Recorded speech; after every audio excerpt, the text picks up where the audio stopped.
Delaney sat on the edge of the motel bed while Milo slept beside her, still wearing the clothes he had traveled in. She stared at the hospital number written on a piece of paper and felt her chest tighten. She had called her brother Blaine 3 times that evening. Each time, he gave her another reason not to come. Mom needs rest. The doctors don't want visitors. You'll only make things harder. But something about his answers felt wrong. Delaney looked at the clock. It was almost midnight. Her mother could die before she reached her, and she would never forgive herself for staying away. She called the hospital directly. A tired nurse answered. "I'm trying to reach Corinne Rhodes," Delaney said. "I'm her daughter." There was a short silence. Then the nurse's voice softened. "Are you Delaney?" Her heart stopped. "Yes. Your mother has been asking for you." Delaney sat up straight. "What did you say?" "She has asked several times when you were coming. She keeps saying she needs to speak with you privately."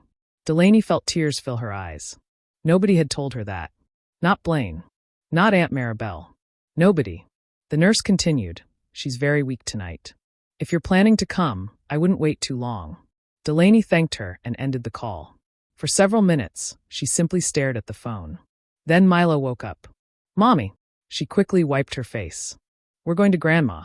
Milo looked frightened. "Is Grandma going to be okay?" Delaney pulled him close. "I don't know, sweetheart. But we're going to see her." She packed their few belongings into one bag. As she zipped it shut, her phone rang. It was Blaine. Delaney answered. His first words were not about their mother. "Why did you call the hospital?" Delaney went silent. For the first time, she heard fear in her brother's voice. And suddenly, she knew something was seriously wrong. The next morning, Delaney woke before sunrise. For a few seconds, she forgot where she was. Then she heard Milo laughing downstairs. She walked into the kitchen and saw him sitting beside Tessa, eating pancakes. Gideon stood near the stove, trying to keep up with both children. "You didn't have to do all this," Delaney said. Gideon smiled. "It's just breakfast." Delaney sat down quietly. She was still uncomfortable accepting so much from someone she barely knew. After breakfast, Gideon noticed the way she kept staring at her phone. "You're waiting for someone?" "My brother," she said. "He knows what's happening with my mom." Her phone finally rang. "Blaine." Delaney answered immediately. "Blaine, I need to know what's going on." His voice sounded irritated. "I already told you. Mom is very sick." "I know. But why won't you let me come?" "She can't have visitors." "Then I'll speak to the hospital." Blaine became silent. That silence told Delaney more than his words had. After the call ended, Gideon gently suggested that she contact the hospital herself. Delaney did. The same nurse answered. "Your mother has been asking for you," she said. "She keeps asking whether you've arrived." Delaney's fingers began shaking. She thanked the nurse and ended the call. A few minutes later, she called Blaine again. "You lied to me." "What are you talking about?" "The hospital said Mom wants me there." Blaine's voice immediately hardened. "She's confused because of her medication. Stop making everything about yourself." Delaney stared at the phone. For months, she had blamed herself for being unable to reach her mother. Now she understood that someone had been standing between them. Blaine wasn't simply worried about their mother. He was afraid of Delaney getting close to her. That night, while Milo and Tessa slept, Delaney sat awake in Gideon's living room. For the first time, she wondered what her brother was so desperate to hide. Gideon drove Delaney to the hospital early the next morning. Milo stayed with Tessa until another family member could pick him up. When Delaney entered her mother's room, Corinne immediately started crying. "Mom," Delaney whispered. Corinne reached for her hand with trembling fingers. "I thought I would never see you again." Delaney sat beside her, fighting back tears. "Why did everyone keep me away?" Corinne looked toward the door. "I was trying to tell you," she whispered. "For months." Before she could continue, the door opened. Blaine walked in. The color disappeared from his face when he saw Delaney. "What are you doing here?" he demanded. "I came to see Mom." Blaine looked at Gideon standing behind her. "You need to leave. This is a family matter." Gideon didn't argue. He simply looked at Delaney. "I'll be outside." After he left, Corinne became visibly nervous. Blaine stayed for a few minutes, then stepped out to take a phone call. Corinne immediately squeezed Delaney's hand. "Listen to me. I don't have much time." Delaney leaned closer. "Blaine took papers from my house after I became sick. Bank papers. Property records. Things I kept locked away." Delaney felt her stomach drop. "Why would he do that?" I don't know everything, Corinne whispered. But I found money missing from my retirement account. How much? Corinne gave her a painful look. Enough to frighten me. Delaney finally understood why Blaine had worked so hard to keep her away. Her mother continued. There is something else. She reached beneath her pillow and pulled out a folded document. I changed my will before I came here. Delaney stared at the papers. What does it say? Corinne's eyes filled with tears. The house and my remaining property will go to you. Delaney couldn't speak. Her mother had been protecting her, and Blaine had been trying to make sure she never found out. Delaney sat beside her mother's bed, staring at the folder Corinne had given her. She wanted to believe there was another explanation. Blaine had always been the one everyone trusted. Whenever Delaney struggled with money, he called her careless. Whenever she made a difficult choice, he told relatives she couldn't be trusted. Over the years, people began believing him. But the bank statements were right in front of her. Delaney turned page after page. Several large withdrawals had been made soon after Corinne's diagnosis. Some payments had gone toward Blaine's debts. Others had been sent to an account connected to Kendra, his wife. Delaney felt sick. Then she noticed something that hurt even more. There were messages from relatives asking why she had abandoned her mother. Delaney had never abandoned Corinne. She had called constantly. She had begged to visit. Every time, Blaine told her their mother was too weak to see anyone. He had made her look like a heartless daughter while pretending to be the devoted son. Delaney found Blaine in the hospital hallway. Why did you lie about me? He looked at her without answering. You told everyone I abandoned Mom. Blaine shrugged. Someone had to be here. That doesn't explain the money. His expression changed. For the first time, he stopped pretending. You weren't here, he said coldly. I handled everything. Mom's house, her bills, her care. I deserve what she leaves behind. You don't deserve money you took. Blaine stepped closer. Be careful, Delaney. She stared at him. He lowered his voice. If you keep fighting me, you'll get nothing. She felt fear for a moment, but it quickly turned into something stronger. I didn't come here for your money. Then why are you fighting? Delaney looked toward her mother's room. Because you lied to her. Blaine laughed quietly. But Delaney no longer saw her older brother. She saw someone who had been waiting for their mother to become too weak to defend herself. And she knew she couldn't stay silent. Delaney barely slept that night. Every time she closed her eyes, she saw her mother's weak face and heard Blaine's threat. She had never dealt with lawyers or legal documents. Now Blaine already had an attorney, and she felt completely outmatched. For a moment, she thought about giving up. Maybe she should forget the money and property. Maybe she should spend whatever time remained beside her mother and avoid another family fight. Gideon found her sitting alone in the hospital waiting area. You look exhausted, he said. I don't know what to do anymore. She explained everything.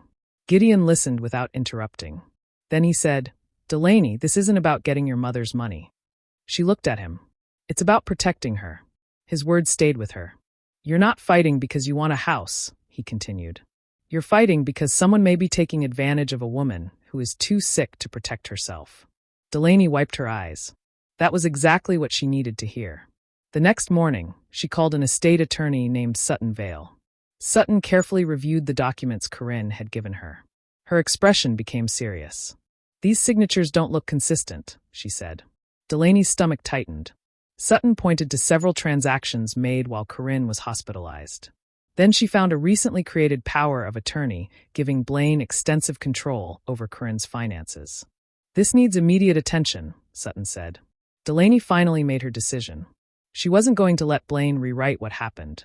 While Sutton began preparing the legal steps, Gideon continued helping Delaney with Milo and the hospital visits. Their friendship became stronger through the difficult days. But somewhere else, Blaine was making plans of his own. He began asking questions about Gideon. Soon, he discovered that Gideon owned a small construction company. Blaine stared at the information for several minutes. Then he smiled. If he couldn't control Delaney directly, he would find another way to make her doubt the man standing beside her. Blaine wasted no time after learning that Sutton was helping Delaney. He began calling relatives and telling them that Gideon was using Delaney. He didn't help her for free, Blaine claimed. He knows she's going to inherit everything. The story spread quickly. Delaney heard about it from Aunt Maribel, who sounded uncertain when she called. Are you sure you can trust him? She asked. Delaney felt hurt. Gideon had never asked about Corinne's property. He had never mentioned money. He had helped because Delaney and Milo were stranded and needed someone to care. He helped us when nobody else would, Delaney said. A few days later, the family gathered at Corinne's house. Blaine arrived with Kendra and several relatives. He looked confident, as if he had already decided how the meeting would end. Then Delaney walked in with Sutton. The room became quiet. Sutton placed a folder on the table. "These records show money leaving Corinne's accounts," she said. Blaine immediately interrupted. "Mom gave me permission." Sutton looked at him calmly. "Then you should have no problem explaining these transactions." She placed another set of documents beside the first. These withdrawals happened while Corinne was heavily medicated in the hospital. Blaine's face turned red. "You're all letting Delaney steal from her own mother." Delaney stood slowly. "I don't want your money, Blaine." Everyone looked at her. "I want Mom protected. That's all I've wanted since I learned what was happening." Nobody spoke. For once, Blaine had no answer. Sutton opened the folder again. "There is one more document Corinne kept hidden. It may explain why she was so afraid of what would happen to her estate." Blaine's expression changed. Sutton reached for the final envelope. And Delaney realized her mother had prepared for this long before anyone knew the truth. Sutton slowly opened the envelope. Inside was a handwritten letter from Corinne. Delaney recognized her mother's handwriting immediately. Corinne wrote that she had started becoming suspicious of Blaine months earlier. Money was disappearing, paperwork was being moved, and documents she had kept in a locked drawer were suddenly missing. Then she explained something that broke Delaney's heart. Blaine had told her that Delaney didn't want to visit. Corinne wrote that she never believed it. She had wanted her daughter beside her every day. Delaney covered her mouth as tears rolled down her face. The letter continued with Corinne's final wishes. She had changed her will because she no longer trusted Blaine with her estate. The family property would belong to Delaney. But Corinne had added one condition. She wanted Delaney to use part of the property to create a small foundation for mothers and children who were struggling. Corinne explained that she knew how hard Delaney had worked to survive. She knew her daughter had spent years putting everyone else's needs before her own. She wanted the inheritance to become something that helped people. Blaine suddenly stood. "This isn't over. I'll challenge it in court." Sutton remained calm. "You have the right to do that." Blaine looked around the room, expecting someone to support him. Nobody did. The letter had destroyed the story he had been telling for months. He had claimed he was protecting his mother. Now everyone could see that he had been protecting himself. Delaney looked at him but said nothing cruel. She didn't threaten him. She didn't celebrate his downfall. She simply told Sutton to handle everything legally. That decision seemed to anger Blaine more than any insult could have. He wanted Delaney to lose control. Instead, she stayed calm. For the first time, he understood that he could no longer manipulate her. Corinne's health declined quickly over the next few days. Delaney stayed beside her bed as much as possible. She barely left the room except to eat or sleep for a few hours. There was no final argument between Corinne and Blaine. There was no apology either. Blaine stayed away. One evening, Corinne opened her eyes and looked at Delaney. "I am proud of you," she whispered. Delaney squeezed her hand. "I wish I could have protected you sooner." "You survived," Corinne said softly. "That's what matters." Delaney began crying. Her mother continued. "Don't spend the rest of your life angry at people who hurt you. I don't know if I can forgive him. You don't have to forget what happened. Just don't let anger control your future." Those were the last words they shared. Corinne passed away peacefully with Delaney holding her hand. The grief was unbearable. For several days, Delaney could barely function. But when the sadness became overwhelming, she remembered her mother's request. She finished what Corinne had started.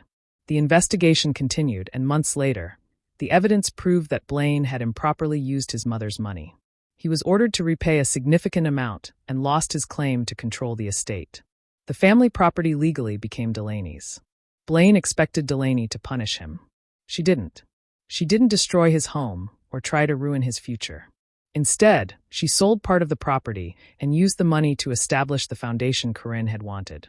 Soon, struggling mothers and children were receiving help through programs created in Corinne's name. The same relatives who once called Delaney selfish began seeing what she was building. Blaine could only watch from a distance. The woman he had tried to silence had turned the very inheritance he wanted to steal into something that helped others. That was Delaney's revenge. She didn't destroy him. She simply built a life he could no longer control. A year passed, and Delaney barely recognized the life she was living. Her relationship with Milo had become stronger. She no longer spent every day worrying about bills or wondering how she would keep everything together. The foundation was also growing. It had helped mothers find temporary housing, pay for transportation, and cover urgent expenses when they had nowhere else to turn. Gideon remained close. Their relationship had changed, but neither of them rushed to name it. They both understood that surviving a painful situation together did not mean they had to force themselves into a new relationship. For now, they were simply there for each other. Tessa and Milo were different. They had become best friends and spent nearly every weekend together. One afternoon, Delaney received a letter from Blaine. She almost threw it away. Instead, she opened it. Blaine wrote that he was struggling financially. After repaying the money he had taken and losing control of the estate, his life had become difficult. He asked Delaney for help. Old anger returned immediately. For a few minutes, she remembered every lie, every threat, and every moment he had kept her away from their mother. Then she remembered Curran's final words. Don't let anger control your future. Delaney didn't give Blaine money. She didn't give him access to her finances. She simply sent him information about legitimate assistance programs and told him that she hoped he would rebuild his life honestly. After sending the letter, Delaney felt strangely peaceful. She finally understood what her mother had meant. Revenge wasn't always about watching someone suffer. Sometimes the greatest revenge was becoming so strong, peaceful, and independent that the person who once controlled your life could no longer control even a single day of it. Several years later, Delaney drove past the old bus station. For a moment, she slowed down. She remembered standing there in the rain with Milo, scared and exhausted. She had believed her life was falling apart. She had no money, no transportation, and no idea whether she would reach her mother in time. Then Gideon had stopped. He could have driven past her. Instead, he had opened his door and said 3 simple words. Come with us. Those words had changed everything. Now Delaney had a comfortable home. Milo was doing well, and the foundation carried Curran's name. Every day, it helped families who were facing the same kind of hopelessness Delaney once knew. Gideon was still beside her. Over the years, their friendship had slowly become love. They had built a family based on trust, patience, and respect. Neither of them had tried to replace the people they had lost. They simply chose to become better together. Blaine was no longer part of Delaney's daily life. She had forgiven him in her heart, but forgiveness did not mean forgetting. She remembered what he had done, and she kept the boundaries that protected her peace. One afternoon, Delaney was at the foundation when a frightened young mother walked through the door with her child. I don't know where else to go, the woman whispered. Delaney looked at her. For a second, she saw herself standing outside that bus station years ago. Then she smiled gently and walked toward her. Come with us. The woman began crying. Delaney understood then that her mother's final gift had never been the house or the money. It was the chance to turn pain into something meaningful. She had lost her mother. She had lost her family as she once knew it. But she had gained a life where betrayal no longer defined her. And nobody could ever make her feel unwanted again.